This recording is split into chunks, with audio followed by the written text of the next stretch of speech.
Can you? Okay. Good evening, or good morning, or good afternoon, wherever you may be. And after that little piece of ecamm wizardry, or whatnot, I'm glad to see all of you on YouTube, Facebook, and Twitch on this Tuesday evening. I am John Venturini, a recovering addict of overeating, obesity, alcoholism, and compulsive gambling, and it's an honor and a pleasure to see all of you tonight on YouTube, Facebook, and Twitch. It's been a very interesting week. It's been one where I have dealt with a lot, and we didn't even get through most of the week yet. So we're going to talk about all these things in mere moments, but I want to start off by talking about what I'm dealing with multiple sclerosis. In the sense that multiple sclerosis has been something where there have been moments in the last 10, 11 years of that demyelination in 2011 where I realized that there was a problem. There was brain fog. There was moments of strange emotion, this, that, and the other thing. When everything started to reach a crescendo in late 2010, November, December, namely, something had to be done because these were the same sort of symptomology that I was dealing with back 10 years ago. So it was very important for me to seek help. Going to my PCP and my PCP saying, okay, you're going to Chester County Hospital, the ER on New Year's Eve. And even then, I was given prednisone when, quite frankly, the flare-up was so bad I needed to go on Solumentrol right away. So, nevertheless, over the next 2 or 3 months, it was very much apparent due to the new lesions that were on my brain and my spinal cord that I indeed have multiple sclerosis. So let's talk about that in the sense of a timeline. Am I not on mute now? Oh, God, wow. Technical difficulties whatsoever. Yes. Yeah, I hope you can hear me now. Susan over on Facebook says can't hear me. Hope you're doing well this evening. I know now that I can talk, I'm sure I could do a lot better. So we're going to talk about where we are with the MS journey. We're going to talk about Ocrevus. We're going to talk about the 7T MRI. We're going to do a special tribute to a member of the Venture Forward family that passed away suddenly earlier in the week. And then we're going to take your questions and comments as we go along in what will be a very interesting episode, as it has been already. Technical difficulties left, right, and sideways, which I may very well just re-record this. Susan says, okay, you're good. Thank you, Susan. Appreciate it. So we talk about the first demyelinating event back in 2011, and I'll go back to Maine for a second and talk about this. I was not feeling well. I had desensitization on the top of my head, brain fog, and just other symptomology that is resonant with a neurological event. But it had something attached to it by way of calling it something like demyelination or multiple sclerosis. The problem is back in 2011, it was very hard to get the MS diagnosis without any sort of marker that was going to be attached to you going forward. It was a strong event, but it wasn't multiple events. So that's where the doctor said, okay, one event, we'll call it a one event demyelination. And that's what it was.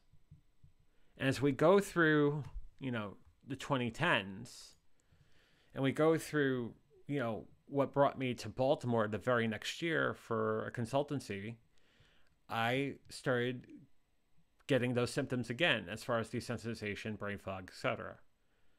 Quickly rushed over to Johns Hopkins, worked with a very, very awesome neurologist in that of, basically a multiple sclerosis neurologist, in that of Dr. Eileen Mowry. Fantastic doctor, highly recommend. She saw me, she said, okay, you just went through Solumentrol a year ago.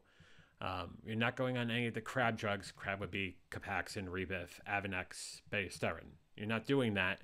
I'm going to put you on pill form Solumentrol over 3 days. There are going to be 55 to 60 pills you're going to take. and it should knock the flare up right away. And it did. It absolutely did. And funny enough, through the 2010s, from that event forward, I was pretty much fine. I didn't have any sort of other sort of strange event. There might have been a little bit of an event here and there, but nothing that would say that I needed to go to a doctor or a neurologist right away. We go to the end of last year, and I start feeling the same symptoms that I felt back in 11. The fuzziness top of my head, desensitization, numbness. Numbness down my right hand side, but also to the top of my left head. Brain fog, that sort of thing. And at that point, it became something of major concern. Working with my PCP, I went to see her on New Year's Eve, and she said, "You're going to the hospital." And that's what I did. I went to the hospital. So I spent New Year's Eve, at least part of New Year's Eve, at Chester County Hospital to try to take this flare-up down. Was put on prednisone because, again, we're dealing with a pandemic right now. So it was hard for the hospital to put me on a 5-day Solumenol drip, keeping me at the hospital when they need hospital beds for COVID. So I went home that day. Needless to say, the prednisone didn't really work much. Go to the second, third week of January, still was feeling absolutely horrible. At that point, my PCP, working with a neurologist over at the University of Pennsylvania, said, "Okay, let's give him some tests. Let's see what's going on. We'll go for some MRIs, normal, conventional MRIs, and see what's going on. Let's also try to get the discs from the demyelination back in 2011. So we did that. And needless to say, when I went for newer MRIs in early 2021, you could see that there are new lesions. So yeah, at that point, my neurologist said, "Okay, John, you have multiple sclerosis." And I think, you may be saying to yourself, well, multiple sclerosis is such a serious diagnosis, serious sort of thing to be told. I think for me, it was, and I think I mentioned this in season 1, I think it was something where I was able to breathe better about it. Like, now we could put a name on this. We could put an actual treatment plan around us. And this is right around the time within the last 2 or 3 years where Ocrevus, the drug that I've been taking March, April, and will be taking on Thursday, has played a very pivotal role as far as remitting multiple sclerosis, RRMS. That I think I'm in a much better place. From where we were with the July MRI, there wasn't any new lesions. So wherever I am now, definitely is working to the point where the disease has stopped the flare-up, which is very important. No new symptomology, none of the sort. Truth be told, within the last month, I had something with the MS hug, but I think it was just all muscular. I think it was just probably just a contraction from just all the muscle work I've been doing. But it's something that I've been talking to my neurologist about. Doesn't seem to be any sort of alarm right now for that. So Thursday, I'll be going for the Ocrevus. Let me go back to the slide here, in the sense that I'm doing that. I'm also doing the MRI in the same day, and we'll know exactly where we are with the treatment and everything 1 week from now. Although they will give me a disc, as they did the last 4 MRIs. And I probably will share that with you on the next live episode of Venture, which will be next Tuesday. But that's where we are as far as the timeline, as far as my MS treatment. Ocrevus is a disease-modifying treatment. They refer to it as a DMT, but basically it's a treatment that goes against the B cells, because the B cells are basically attacking the body through the immune system. And it basically latches onto a protein that is found, an antibody that is found across the B cells and the T cells by way of CD20. That sort of inhibition of that protein is the thing that makes Ocrevus work. The infusions are long infusions, at least to start out with.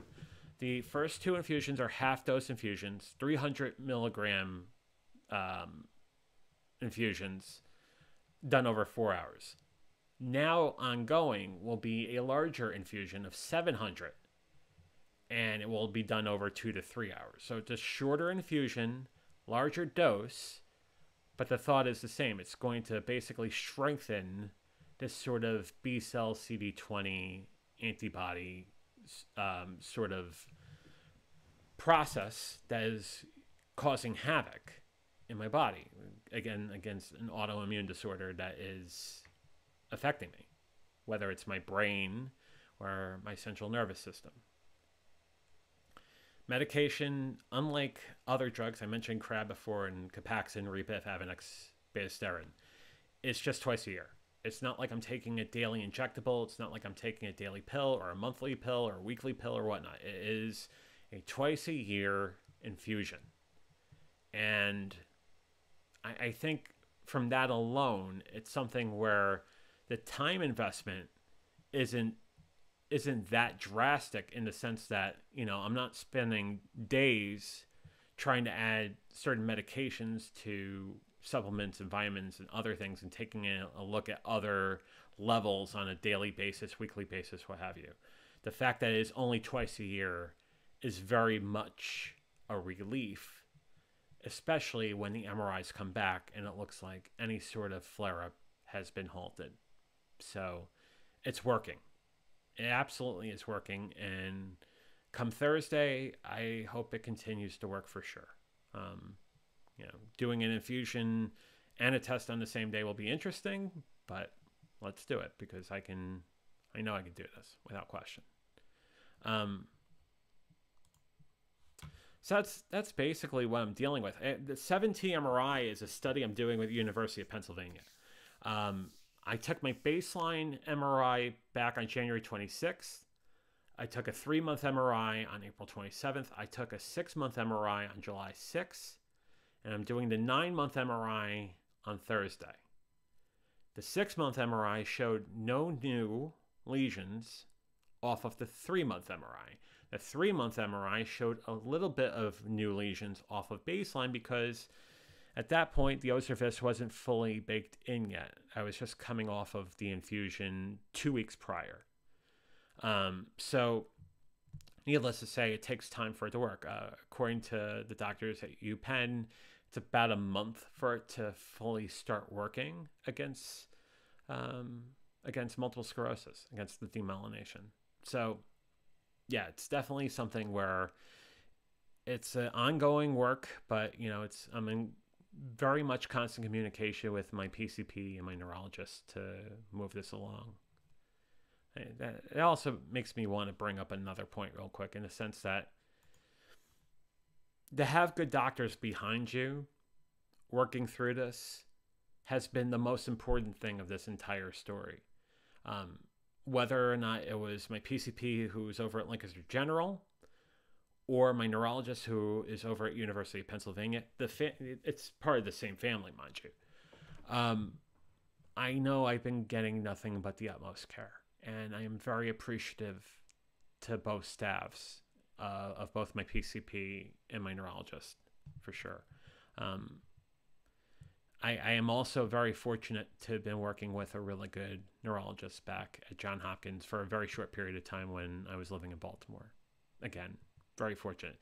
The medical mind, the education, doctors that are in doctoral medication, or doctoral education rather, and working within a university hospital, I think are some of the best doctors there are in the world, especially in the Northeast and the Mid-Atlantic. Whether we're talking about Johns Hopkins, or we're talking about UPenn, even UConn, Hartford Hospital. These doctors work really long and hard to try to progress and advance the treatment of these neurological disorders. And it gives us, the 1 million of us, a chance. And I'm very much appreciative, for sure. So that's what the study is. It's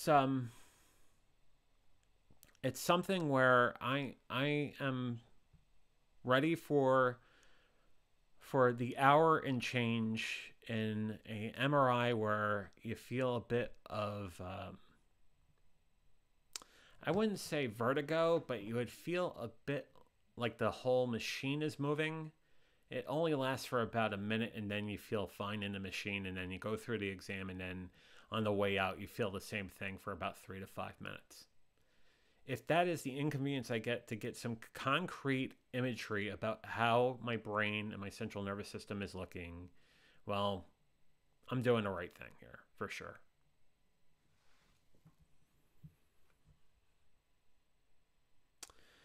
When we talk about MS, we talk about many different kinds of symptomology that's related to MS.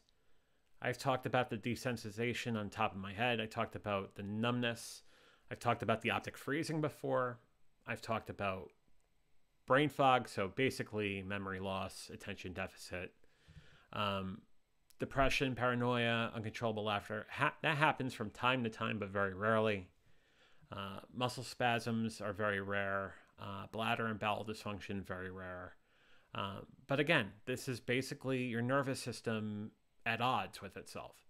So needless to say, these symptoms play a major role or are major markers in the progression of the disease. The good news is people who have MS live a very long time, not like it was 20 years ago, 30 years ago.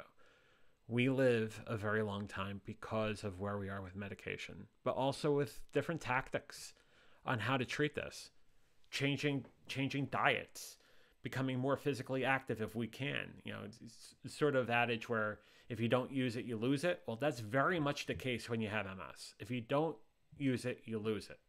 So some people want, say, hey, why are you going to the gym again? Well, again, I have the energy to, but two, I'm of the thought that if I don't use it, I will lose it. So that's why that's become a very important thing to me. I'm going to go back to Maine for a second. I mentioned at the top of the show, and I'm not sure if that piece of this made it to air because of the technical difficulties. And if not, I will probably re-record this episode. But this has been a very tough week. This has been an incredibly tough week. There has been a member of the Venture Forward family, that a viewer and subscriber and a dear friend of the show, who lost her life yesterday. She lost her life from the word we are not usually able to say, but at this point, I'm just to heck with it. She lost her life to COVID. And it just wants me to take a step back and say how important the vaccine is, how important where we need to be with medication and vaccination and continuing to fight against all the variants and everything that's out there. This may not be the most popular of opinion to some of you in the audience, and I apologize in advance. But given what I'm going through with an autoimmune disorder, I really need to be vaccinated. I got the 1-dose Johnson & Johnson back in July. Very thankful I did. You're looking at organizations, whether you work for these organizations or even places you go to catch a show or a game or whatnot, that require vaccination now. It is what we need to do. So if you have a chance to do it, do it. And if there's a reason why you're not doing it, well, I hope that you've worked with your doctors and whatnot to fully realize why you're not doing it, and you've laid it basically in your doctor's hands. But if they haven't provided you much of an objection, do it. Go ahead and get vaccinated. And go back to my slides for a second. Everyone 12 years or older are now eligible to get a vaccination. Whether it's the Pfizer or the Moderna or the Johnson & Johnson, you are all eligible. Right? There it is. And it's not the sort of thing where you have to shell out money. It is on the most part, practically free to get the vaccination. There have been nearly 44.5 million cases of COVID in this country. 715,600 plus have died. Let that sink in for a second. 715,600 plus have died.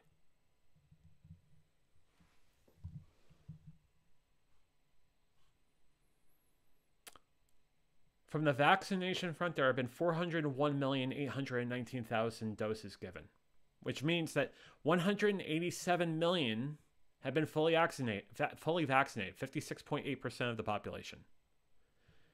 Which means that for some reason or another, 43.2% of the population have not. 56.8 is far from herd immunity, wherever that term came from. And yet that's where we are right now. If you want more information on how to get the vaccine, go to vaccines.gov or call 1-800-232-0233. I will repeat for the people that are listening. Vaccines.gov or 1-800-232-0233. The vaccine is not only important for you, but given how the virus is spreading from person to person, it affects all of us. If there is no reason for you not to get it, then get it. Going back to Maine for a second. Susan on Facebook says, it is what we need to do. I absolutely agree. And Susan just got the booster last week. Thank you, Susan. Thank you for doing that. When I'm eligible to get the Johnson & Johnson, I will go ahead and get the booster for that. I think they're going to be done approving it within the next month or so. The timing of vaccinations in MS is a bit tricky, though, because of the Ocrevus. Ocrevus is something that basically knocks my B cells down to fight the autoimmune disorder that I have, and that of the MS and the demyelination. So the timing is important. But once the timing works, which would be 12 weeks after the infusion on Thursday, you know darn well I will be getting a booster.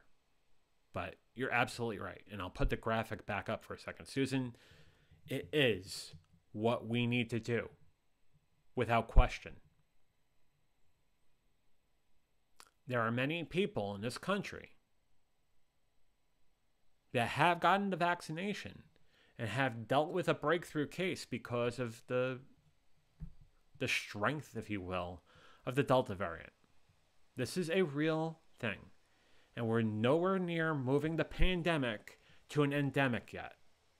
This is very much a real thing. The numbers are coming down, which is a wonderful thing. It's an incredible thing. But we must not lose sight of what we have to do for ourselves and for each other. If there is no reason for you not to get the vaccine, get the vaccine. Because that ties into the last piece of tonight's episode. And you wonder why I can't talk straight. It's because of this. This episode, albeit with all the technical difficulties that we've had, is in loving memory of Paula Alcock. She was a subscriber and a viewer of the Venture Forward, even putting up comments on last episode on Friday's VF Talks. And she had an emergency late in the night Sunday, and Monday morning she was gone. So, please, go back to Maine for a second. Please get vaccinated. Not only for you, but for everybody around you. Please get vaccinated. Susan says, I work in a nursing home, so it is so vital. It is. Going to an event like Vid Summit 2 weeks ago, we all were tested before even attending the summit. First thing they did was they gave us a nasal test and made us wait 30 to 35 minutes to make sure that we are free and clear of COVID. And if we were not free and clear, we were told to quarantine and then told to get another test the next day. And if we failed that one too, then we go home. Because when you have an event with 1,000 people, that's what you do. And when you have municipalities and cities and whatnot requiring vaccination now, there's a reason why you need to do this. Again, if there's a religious or medical reason why you're not getting the vaccination, I understand that.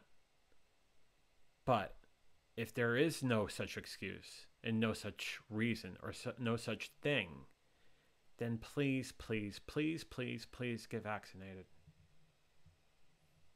It is the most important thing you can do, not only for yourself, but for a lot of other people.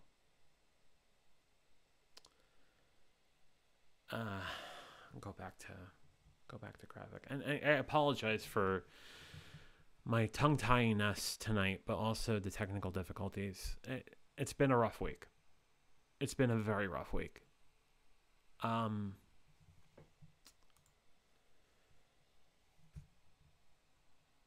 Paula will be having a funeral Thursday night, and my mind and my heart is with her and her family. It's really sad. She was only 47. So if that's not any other thing that's kind of having me a little shaken. Yeah, 47 and she's gone. Susan says, I'm so sorry to hear about our friend. My condolences to all of us. Yeah.